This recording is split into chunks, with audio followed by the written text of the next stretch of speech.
Welcome our YouTube channel GS with Ashu.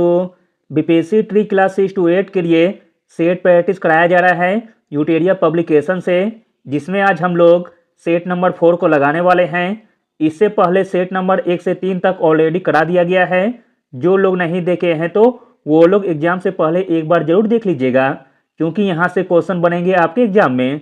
Video start करने से पहले आप लोगों से एक ही रिक्वेस्ट है, प्लीज़ वीडियो को लाइक और सेशन खत्म होने के बाद किसी भी एक ग्रुप में शेयर जरूर कर दीजिएगा।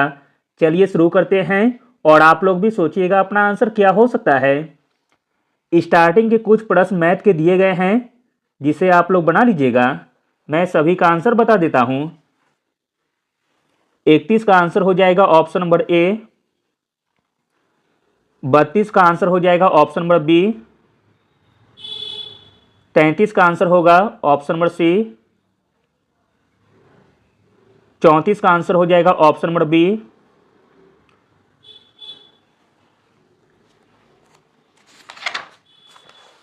35 का आंसर हो जाएगा ऑप्शन नंबर ए। 36 का आंसर होगा ऑप्शन नंबर ए। 37 का आंसर होगा ऑप्शन नंबर सी। 38 का आंसर होगा ऑप्शन नंबर बी। अगला प्रश्न है, डेंड्रोक्रोनोलॉजी निम्नलिखित में से किसकी आयु का अध्ययन है? आंसर है ऑप्शन नंबर ए, वृक्ष की आयु का। डेंड्रोक्रोनोलॉजी जीव विज्ञान की वह शाखा है जो लकड़ी के पौधों की आयु का अध्ययन और अनुमान लगाती है। अगला प्रश्न देखते हैं, निम्नलिखित में से कौन पौधों को संरचनात्मक सहायता प्रदान करता है? पौधों को संरचनात्मक सहायता प्रदान करता है लिग्निन, ऑप्शन नंबर बी। अगला प्रश्न देखते हैं, कपड़ों और बर्तनों की सफाई के लिए प्रयुक्त डिटर्जेंट में होता है? कपड़ों और बर्तनों की सफाई के लिए प्रयुक्त डिटर्जेंट में होता है सल्फोनेट्स, ऑप्शन नंबर सी। अगला प्रश्न है, दिए गए विकल्पों में से कौन सा एक एंजाइम है? इसमें आपका एंजाइम हो जाएगा ऑप्शन नंबर ए, लाइपेज। अगला प्रश्न देखते हैं, प्रश्न इंपॉर्टेंट है, परमाणु रिएक्टर में मॉडरेटर के रूप में निम्नलिखित में से किसका उपयोग किया जाता है? परमाणु रिएक्टर में मॉडरेटर के रूप में उपयोग किया जाता है ग्रेफाइट तथा भारी पानी का। इस प्रकार ऑप्शन नंबर डी सही है, उपयोग में से एक से अधिक। अगला प्रश्न देखते हैं, इंपॉर्टेंट प्रश्न है, हमारे शरीर में सबसे तेजी से निर्मित होने वाला विटामिन कौन सा है? आंसर है option number A, vitamin D. दी गई ग्रंथियों में से कौन सी ग्रंथि नलिका रहित ग्रंथि है?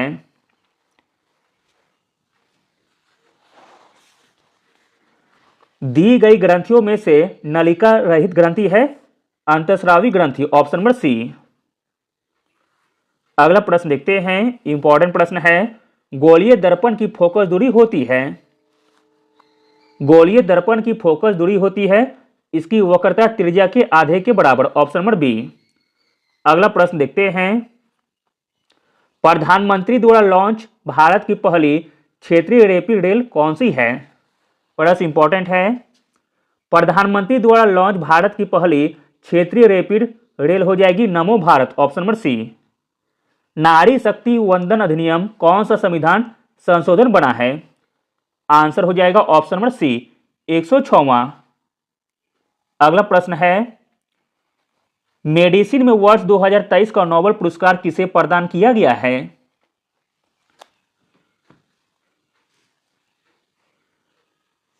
मेडिसिन में वर्ष 2023 का नोबेल पुरस्कार प्रदान किया गया है कैटालिन कारिको और ड्रू विसमैन को, ऑप्शन नंबर ए। अगला प्रश्न देखते हैं, प्रश्न इंपॉर्टेंट है, एक जिला एक बल नीति कहां लागू की गई है? एक जिला एक बल नीति लागू की गई है मणिपुर में, ऑप्शन नंबर बी। हाल ही में नीति आयोग द्वारा जारी 112 आकांक्षी जिलों की डेल्टा रैंकिंग में सूची में कृषि क्षेत्र में बिहार का कौन सा जिला शीर्ष स्थान पर है? तो दोस्तों वह जिला हो जाएगा मुजफ्फरपुर जिला, option number B. NITI Aayog द्वारा जारी 112 आकांक्षी जिलों की डेल्टा रैंकिंग में सूची में कृषि क्षेत्र में बिहार के मुजफ्फरपुर जिला को शीर्ष स्थान प्रदान किया गया है। अगला प्रश्न देखते हैं। प्रश्न इंपॉर्टेंट है। हाल ही में किस राज्य ने जाति आधारित सर्वेक्षण की रिपोर्ट को जारी किया है? तो दोस्तों वह राज्य है अपना प्यारा बिहार राज्य, ऑप्शन नंबर ए। अगला है, बिहार का निम्नलिखित में से कौन सा जिला झारखंड के साथ सीमा साझा नहीं करता है? तो दोस्तों वह जिला हो जाएगा कैमूर जिला, ऑप्शन नंबर ए। बिहार में 38 जिले हैं। बिहार के 8 जिलों की सीमा झारखंड से लगती है। यह 8 जिले हैं रोहतास, औरंगाबाद, गया, नवादा, जमुई, बांका और भागलपुर। कैमूर की सीमा जो कि झारखंड के साथ नहीं लगती है। अगला प्रश्न लिखते हैं। निम्नलिखित में से कौन सी छोटी प्लेट नहीं है? जो छोटी प्लेट नहीं है वह है प्रशांत plate, option number B. Bihar के किस जिले में वानावर पहाड़ी स्थित है? प्रश्न इंपॉर्टेंट है और कई बार पूछा गया है एग्जाम में। बिहार के जिस जिले में वानावर पहाड़ी स्थित है वह जिला है जहानाबाद, ऑप्शन नंबर सी। वानावर पहाड़ी जहानाबाद में है, मुंडेश्वरी पहाड़ी कैमूर में है, प्रेसशिला पहाड़ी गया में है, दुर्गेश्वरी पहाड़ी गया में है, ब्रह्मयोनी पहाड़ी गया में है तथा सोमेश्वर पहाड़ी पश्चिमी चंपारण जिले में स्थित है। अगला प्रश्न है, टोम्बोलो किस प्रकार की भूमि है? आंसर है ऑप्शन नंबर बी, तटीय भू आकृतियां का। अगला प्रश्न देखते हैं। इंपॉर्टेंट प्रश्न है। हिमालय के किस भाग में हमें कड़ेबा संरचना मिलती है? हिमालय के जिस भाग में हमें कड़ेबा संरचना मिलती है वह भाग है कश्मीर हिमालय का, ऑप्शन नंबर ए। निम्नलिखित में से कौन सा भारत में मिट्टी की सबसे व्यापक और सबसे अधिक उत्पादक श्रेणी है? आंसर है ऑप्शन नंबर ए, जलोढ़ मिट्टी। अगला प्रश्न देखते हैं। निम्नलिखित नदियों पर विचार कीजिए। उत्तर से दक्षिण की ओर बढ़ने पर नदी का सही क्रम क्या होगा? आपको क्रम में सजाना है उत्तर से दक्षिण की ओर। तो दोस्तों इसका राइट आंसर हो जाएगा ऑप्शन नंबर ए। पहले हो जाएगा दामोदर, फिर दूसरे नंबर पर हो जाएगा महानदी और तीसरे पर हो जाएगा कृष्णा नदी। अगला प्रश्न देखते हैं। इंपॉर्टेंट प्रश्न है। उष्णकटिबंधीय घास के मैदानों को भी क्या कहा जाता है? उष्णकटिबंधीय घास के मैदानों को भी कहा जाता है सवाना, ऑप्शन नंबर सी। अगला प्रश्न देखते हैं। निम्नलिखित में से किसने या किन्होंने राष्ट्रपति नियुक्त होने से पूर्व उपराष्ट्रपति का पद पर कार्य नहीं किया था? प्रश्न इंपॉर्टेंट है। तो दोस्तों वह हो जाएंगे Neelam Sanjiva Reddy, option number A. उपरोक्त में नीलम संजीव रेड्डी ही ऐसे राष्ट्रपति रहे जिन्होंने उपराष्ट्रपति के पद पर कार्य नहीं किया। भैरव सिंह शेखावत उपराष्ट्रपति तो थे पर राष्ट्रपति नहीं बन पाए थे। अगला प्रश्न देखते हैं। मोस्ट इंपॉर्टेंट प्रश्न है। मौलिक अधिकारों एवं अल्पसंख्यकों हेतु संविधान सभा द्वारा गठित समिति के अध्यक्ष कौन थे? आंसर है ऑप्शन नंबर सी, सरदार वल्लभ भाई पटेल। अगला प्रश्न है। किस वर्ष भारत में अंग्रेजों एवं फ्रांसीसियों के मध्य 7 वर्षीय युद्ध प्रारंभ हुआ था? अंग्रेजों एवं फ्रांसीसियों के मध्य 7 वर्षीय युद्ध प्रारंभ हुआ था 1756 में, ऑप्शन नंबर बी। अगला प्रश्न है। हिंदी भाषा के प्रथम समाचार पत्र का प्रकाशन किस स्थान से हुआ था? आंसर है ऑप्शन नंबर बी, कोलकाता से। हिंदी भाषा का प्रथम समाचार पत्र उदय मॉडर्न था जिसका प्रकाशन 30 मई 1826 में जुगल किशोर ने कोलुटोला मोहल्ला कोलकाता से किया था। अगला प्रश्न है। निम्नलिखित में से किस संस्था का गठन दादा भाई नौरोजी ने नहीं किया था? आंसर है option number C, Bombay presidency association का।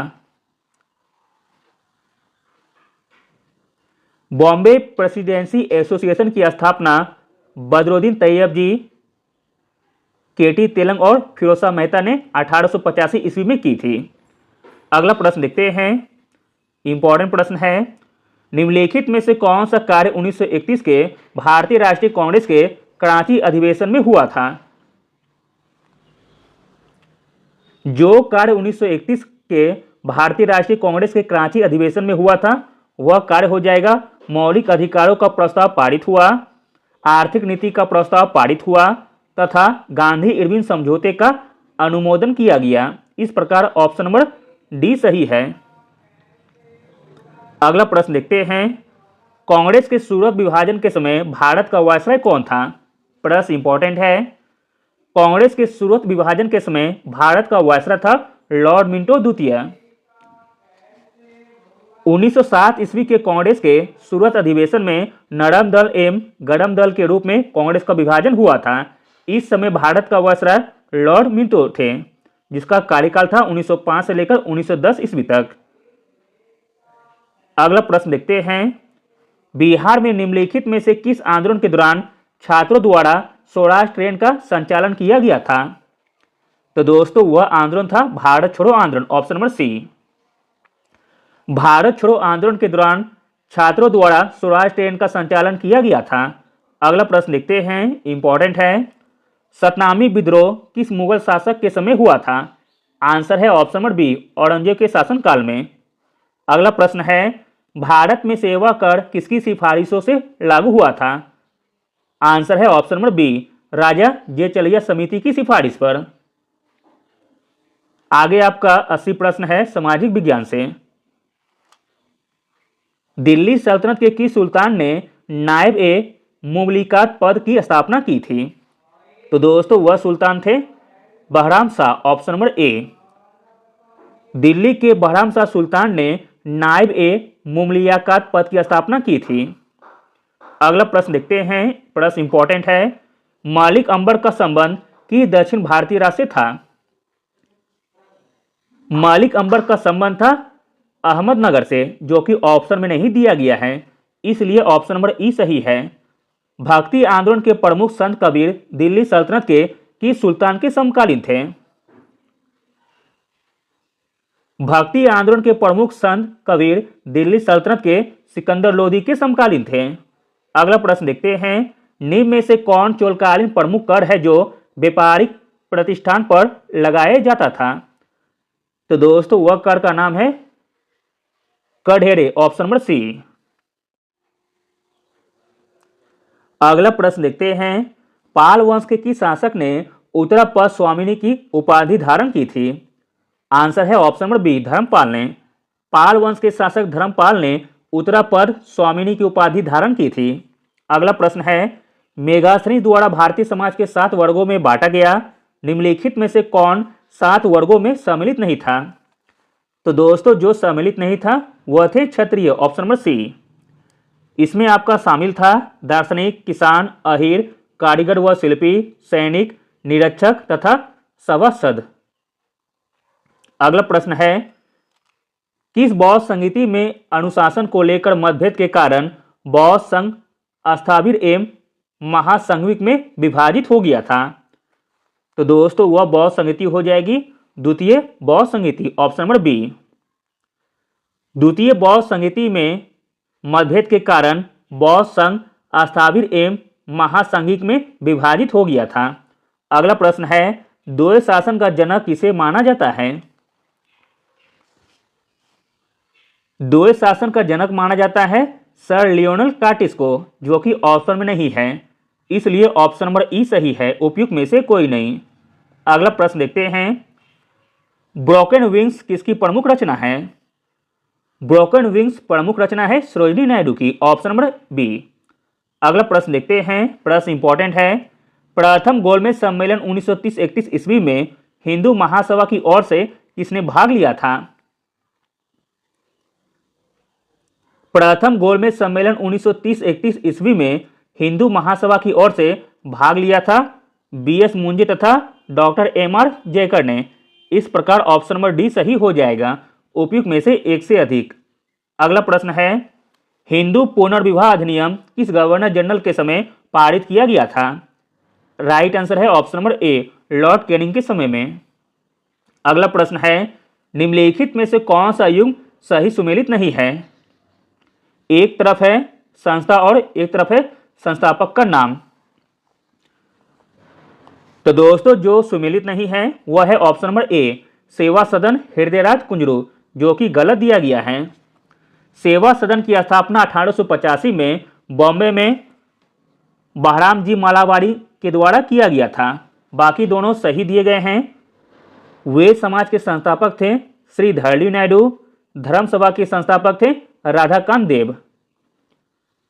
अगला प्रश्न देखते हैं, मोस्ट इंपॉर्टेंट प्रश्न है, 7 वर्ष से कम उम्र के बच्चों को किस कारखाना अधिनियम में काम कराने को प्रतिबंधित किया गया था? आंसर है ऑप्शन नंबर ए 1881 का कारखाना अधिनियम।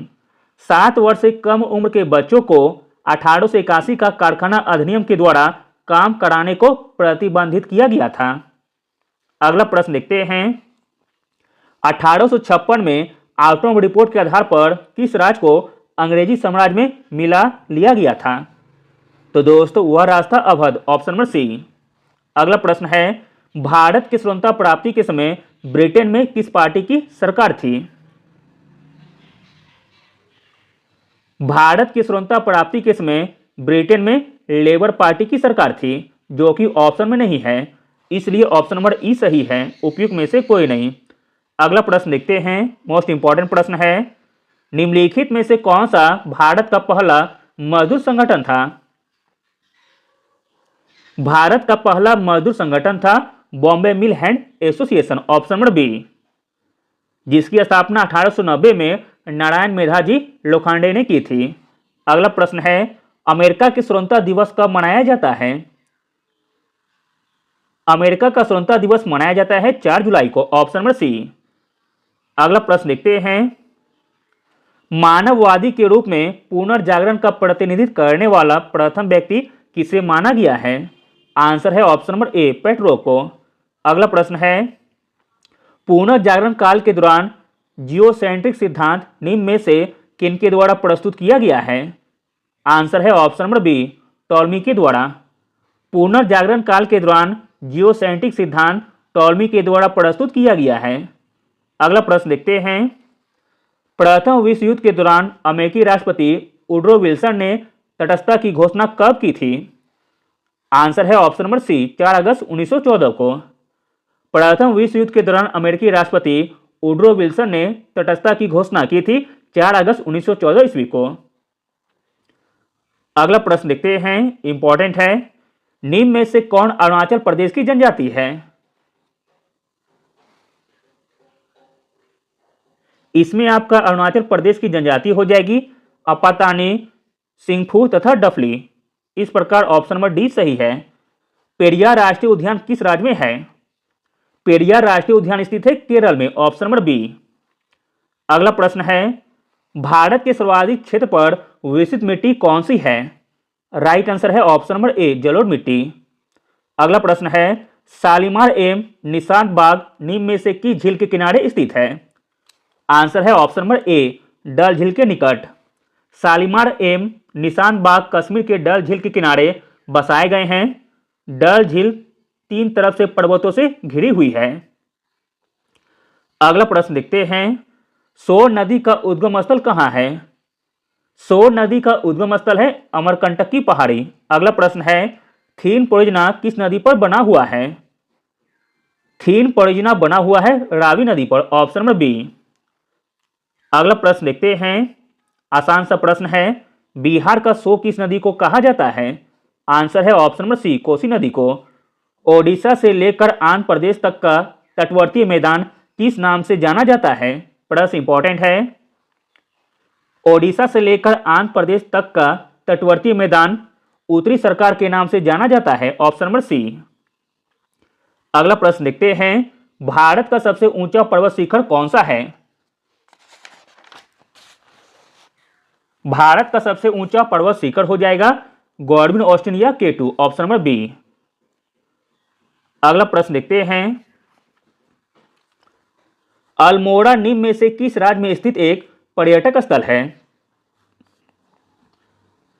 तो दोस्तों अल्मोड़ा है उत्तराखंड में, ऑप्शन नंबर ए। पालघाट दर्रा किन 2 राज्यों को जोड़ती है? पालघाट दर्रा जोड़ती है केरल तथा तमिलनाडु राज्य को, ऑप्शन नंबर बी। अगला प्रश्न है, रायलसीमा पठार किस राज्य में स्थित है? रायलसीमा पठार स्थित है कर्नाटक तथा आंध्र प्रदेश में। इस प्रकार ऑप्शन नंबर डी सही हो जाएगा, उपयुक्त में से एक से अधिक। रायलसीमा का पठार मुख्य रूप से कर्नाटक तथा आंध्र प्रदेश दोनों राज्यों के क्षेत्रों में विस्तृत है। अगला प्रश्न है, मिनिकॉय द्वीप किस राज्य में स्थित है? आंसर है ऑप्शन नंबर ए, लक्षद्वीप में।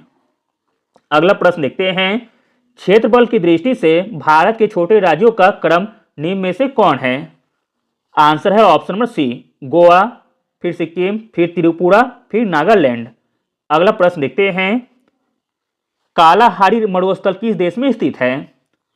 कालाहारी मरुस्थल स्थित है बोत्सवाना देश में, ऑप्शन नंबर ए।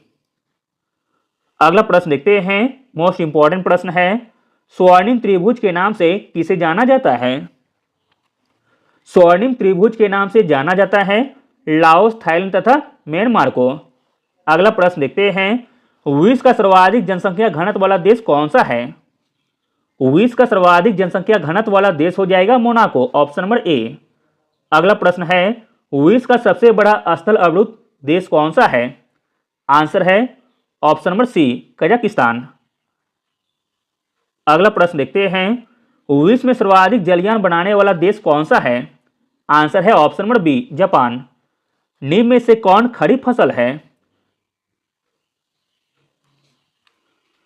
इसमें आपका खरीफ फसल हो जाएगा चावल, कपास तथा मक्का। इस प्रकार ऑप्शन नंबर डी सही है।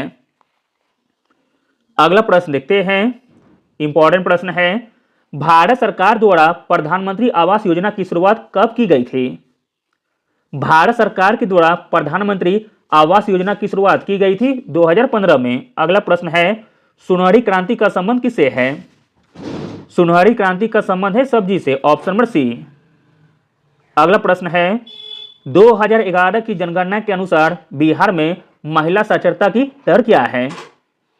2011 की जनगणना के अनुसार बिहार में महिला साक्षरता की दर है 51.50%। अगला प्रश्न है, भारत में निम्नलिखित में से किस राज्य में जन्म दर न्यूनतम है? तो दोस्तों वह राज्य है केरल।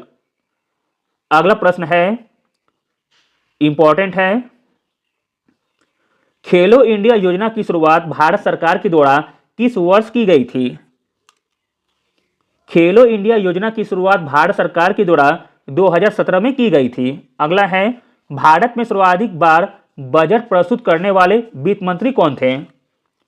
भारत में सर्वाधिक बार बजट प्रस्तुत करने वाले वित्त मंत्री थे Morarji Desai, option number B. अगला प्रश्न है, भारत के बजट का कौन हिस्सा नहीं है? राइट आंसर हो जाएगा ऑप्शन नंबर ई, उपयुक्त में से कोई नहीं, क्योंकि यह चारों के चारों भारत का बजट का हिस्सा है। राजस्व प्राप्ति, रक्षा व्यय, सब्सिडी तथा पूंजीगत प्राप्तियां। अगला प्रश्न लिखते हैं, प्रश्न इंपॉर्टेंट है, भारत में आर्थिक नियोजन के अंतर्गत प्रथम पंचवर्षीय योजना की शुरुआत कब की गई थी? आंसर है ऑप्शन नंबर ए, वर्ष 1951 में। अगला प्रश्न है, भारत की पंचवर्षीय योजना के इतिहास में योजना अवकाश का क्या अर्थ है? भारत की पंचवर्षीय योजना के इतिहास में योजना अवकाश का अर्थ है दो योजनाओं के बीच अंतराल, ऑप्शन नंबर सी। अगला प्रश्न लिखते हैं, कृषि क्षेत्र में रेशम के उत्पादन का संवर्धन निम्न में से किससे होता है? आंसर है ऑप्शन नंबर सी, सेरीकल्चर से। अगला प्रश्न है, भारत के वर्तमान वित्त आयोग के अध्यक्ष कौन है? भारत में वर्तमान वित्त आयोग के अध्यक्ष हैं Shri Rangarajan, option number C. अगला प्रश्न देखते हैं, इंपॉर्टेंट प्रश्न है, एस्टेट ड्यूटी किस प्रकार का कर है? आंसर है ऑप्शन नंबर बी, प्रत्यक्ष कर। एस्टेट ड्यूटी भारत में केंद्र सरकार द्वारा लगाया जाने वाला एक प्रकार का प्रत्यक्ष कर है। अगला प्रश्न है, भारत में सर्वाधिक सकल राज्य घरेलू उत्पाद यानी कि जीएसडीपी किस राज्य का है? आंसर है ऑप्शन नंबर बी, महाराष्ट्र राज्य का। भारत सर्वाधिक जीएसडीपी महाराष्ट्र राज्य का है, इसके बाद तमिलनाडु का स्थान है, देन उत्तर प्रदेश का है। अगला प्रश्न देखते हैं, क्रय शक्ति क्षमता के आधार पर विश्व का शीर्ष देश कौन सा है? आंसर है ऑप्शन नंबर सी, चीन का। अगला प्रश्न है, अखबारों में दिया जाने वाला विज्ञापन निम्न में से किस क्षेत्र में सम्मिलित होता है? आंसर है ऑप्शन नंबर ए, सेवा क्षेत्र में। अगला प्रश्न देखते हैं, इंपॉर्टेंट है, राष्ट्रीय आवास बैंक की स्थापना किस वर्ष की गई थी? राष्ट्रीय आवास बैंक की स्थापना की गई थी जुलाई 1988 में। रिजर्व बैंक ऑफ इंडिया का मुख्यालय कहाँ है? रिजर्व बैंक ऑफ इंडिया का मुख्यालय है मुंबई में, ऑप्शन नंबर सी, जिसकी स्थापना 1935 में की गई थी। अगला प्रश्न देखते हैं, व्यावसायिक बैंक जो केंद्रीय बैंक से ऋण लेते हैं उस पर लगने वाला ब्याज दर क्या कहलाता है? आंसर है ऑप्शन नंबर बी, रेपो दर। अगला प्रश्न देखते हैं, निम्न में से किसकी गणना में विदेशों से अर्जित आय को सम्मिलित किया जाता है? आंसर है ऑप्शन नंबर बी, जीएनपी में। जीएनपी के अंतर्गत भारतीय द्वारा विदेशों से अर्जित आय का सम्मिलित किया जाता है। इसके साथ ही भारत में विदेशियों द्वारा आय घटाया जाता है। अगला प्रश्न है, सोना के उत्पादन में विश्व का प्रथम स्थान किसका है? आंसर है ऑप्शन नंबर ए, चीन का। भारत के 22वें राज्य के रूप में किसका उदय हुआ है? आंसर है ऑप्शन नंबर सी, सिक्किम का। 26 अप्रैल 1975 ईस्वी को भारत के 22वें राज्य के रूप में सिक्किम का उदय हुआ है। अगला प्रश्न है, निम्नलिखित में से किस राज्य में पहली बार लोक अदालतों की स्थापना की गई थी? आंसर है ऑप्शन नंबर ए, गुजरात में। अगला प्रश्न देखते हैं, इंपॉर्टेंट प्रश्न है, निम्नलिखित में से कौन सा विषय आपसी शक्तियों में शामिल है? जो विषय आपसी शक्तियों में शामिल है वह है आपका साइबर कानून, ऑप्शन नंबर सी। अगला है, कौन सी भाषा 8वीं अनुसूची में सम्मिलित नहीं है? जो भाषा 8वीं अनुसूची में सम्मिलित नहीं है वह है राजस्थानी भाषा। अगला प्रश्न देखते हैं, प्रश्न इंपॉर्टेंट है, राज्यसभा के कितने सदस्य प्रति 2 वर्ष बाद सेवानिवृत्त हो जाते हैं? आंसर है ऑप्शन नंबर सी, 1/3 सदस्य। अगला प्रश्न देखते हैं, शिक्षा का अधिकार प्रदान करने वाला अनुच्छेद 21 को भारतीय संविधान में किस संशोधन द्वारा जोड़ा गया था? शिक्षा का अधिकार प्रदान करने वाला अनुच्छेद 21 को भारतीय संविधान में 86वें संविधान संशोधन के द्वारा 2002 में जोड़ा गया था। अगला प्रश्न देखते हैं, किसी संसद सदस्यता की योग्यता अथवा अयोग्यता से संबंधित प्रश्न का अंतिम विनिश्चय कौन करता है? आंसर है ऑप्शन नंबर सी, राष्ट्रपति। महान्यवादी के अवकाश ग्रहण करने की उम्र सीमा कितनी है? आंसर हो जाएगा ऑप्शन नंबर ई, उपयुक्त में से कोई नहीं। महान्यवादी के अवकाश ग्रहण करने की उम्र सीमा निर्धारित नहीं है, बल्कि वह राष्ट्रपति के पश्चात पर्यंत पद पर धारण करते हैं। महान्यवादी नियुक्ति अनुच्छेद 76 के तहत राष्ट्रपति करते हैं। यह भारत का सर्वोच्च विधि अधिकारी होता है। अगला प्रश्न देखते हैं, निम्नलिखित में से असत कथन की पहचान कीजिए। इसमें आपका असत कथन हो जाएगा ऑप्शन नंबर सी, विधानसभा में धर्म विधेयक विधानसभा अध्यक्ष की अनुमति से पेश किया जाता है, जो कि गलत कथन दिया गया है। विधानसभा में धर्म विधेयक विधानसभा अध्यक्ष की अनुमति से पेश किया जाता है। विधानसभा में धर्म विधेयक राज्यपाल की पूर्व अनुमति से ही पेश किया जाता है। बाकी दोनों कथन सही दिए गए हैं। राज्यपाल विधानमंडल का अभिन्न अंग होता है। राज्य के समस्त कार्यपालिका संबंधी कार्य राज्यपाल के नाम के लिए जाते हैं। अगला प्रश्न देखते हैं, लोकसभा की कार्य मंत्रणा समिति के कुल कितने सदस्य होते हैं? प्रश्न इंपॉर्टेंट है। लोकसभा की कार्य मंत्रणा समिति में कुल सदस्य होते हैं 15, ऑप्शन नंबर सी। अगला है, निम्नलिखित में से कौन संविधान सभा की प्रांतीय संविधान समिति के अध्यक्ष थे? प्रांतीय पटेल। संविधान सभा की प्रांतीय संविधान समिति के अध्यक्ष थे सरदार वल्लभ भाई पटेल। अगला प्रश्न देखते हैं, भारतीय विधान परिषद को बजट पर बहस करने की शक्ति किस अधिनियम के द्वारा प्राप्त हुई थी? आंसर है ऑप्शन नंबर ए, भारत परिषद अधिनियम 1892 के द्वारा। अगला प्रश्न देखते हैं, इंपॉर्टेंट प्रश्न है, सरकारिया आयोग को केंद्र राज्य संबंध में परिवर्तन की संस्तुति का अधिकार दिया गया। इसने अपना प्रतिवेदन किस वर्ष जमा किया था? आंसर है ऑप्शन नंबर ए, वर्ष 1987 में। सरकारिया आयोग जिसे केंद्र राज्य संबंध की समीक्षा के लिए गठित किया गया था, इसने 27 अक्टूबर 1987 को आधिकारिक तौर पर अपना प्रतिवेदन जमा किया था। अगला प्रश्न देखते हैं। अगला प्रश्न है, संविधान में वर्णित 12वीं अनुसूची के अंतर्गत कौन सा विषय शामिल है? संविधान में वर्णित 12वीं अनुसूची के अंतर्गत जो विषय शामिल हैं वह है आपका उन्नयन कार्यक्रम तथा जन्म मृत्यु पंजीयन तथा अग्निशमन सेवाएं। इस प्रकार ऑप्शन नंबर डी सही हो जाएगा। अगला प्रश्न देखते हैं।